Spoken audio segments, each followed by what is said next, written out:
And Bill Perry, if you hear him, will tell you that we almost had a deal with North Korea. We had a deal where we were going to buy their ballistic missiles.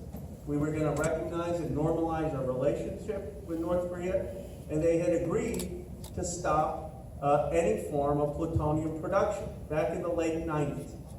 And then what happened is the North Koreans did cheat. They kept to the literal agreement. They had promised that they wouldn't enrich plutonium, but they started enriching uranium. And our agreement said, stop only plutonium. So they had clever lawyers, and they said, no, we're going to start enriching uranium. Now, if Bill Clinton were president, or Al Gore were president, or there was some reasonable person, or someone else that advised George W. Bush, they would have said, okay, let's go back and make sure the agreement covers uranium. Instead, Bolton gets to Bush. He wants to rip up the agreement, and all of you may remember, Bush labels North Korea part of the axis of evil. No connection to Al-Qaeda. So Bolton got us into Iraq, and Bolton single-handedly sabotaged the North Korea diplomacy while we're in this mess right now.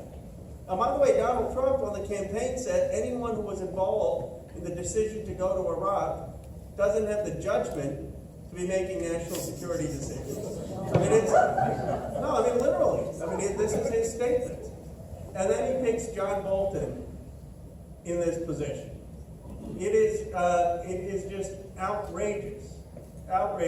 And so I believe, and some of us in Congress have been really pushing this, I believe that Congress needs to be so vigilant and proactive in standing up against another intervention.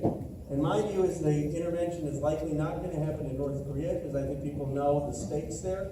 But I am concerned that they are marching us to war in Iran. I think that is what they have been doing with trying to get rid of the agreement that the Obama administration had. They have been intervening with the Saudis in a proxy war with Iran and Yemen. And I think the Democrats need to really be forceful from today that we're going to oppose any intervention into Iran, especially with Bolton's nomination.